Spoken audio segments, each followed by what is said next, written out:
Alright guys, thank you for stopping by. This is the next video with 2016, 14, 15, 17.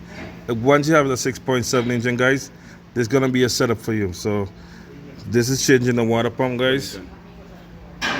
Whether you have this 6.7, the water pump is the same place. So the first guys, I removed the intake box. Then I didn't have to move the battery guys, but I moved the intake here for the turbo, and then used the number 1/2 inch for the tensioner. Put back the belt and put the belt aside guys. And the water pump guys have 2 bolts, number 10, and it's right here guys, located right here, right above by the alternator. So guys, this is the new replacement part. We're gonna be putting in this one, and yeah, you just barely move some stuff aside guys. It's not so pretty hard. And as I say, number 10, clean it properly, right next to the alternator guys, 2 bolts, and then don't make all your belt come right off, because guys, you're gonna wanna, it's too hard to get back on all the belt with a wrapping around there.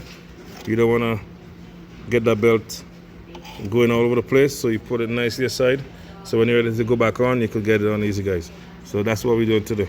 So guys, this is a 2010. I mean, once you have the same Cummins engine, 6.7, the water pump procedure applies to the same, all of them. So guys, if you're new to this channel, please consider subscribing, and don't forget to like, share, and subscribe. I'll catch you in the next one guys. I'm out. Alright guys, don't forget to put the seal. It comes with the seal guys. Don't forget to put the seal. If you're trying to use back the old one, then you can get problem guys. Always remember to use the new seal.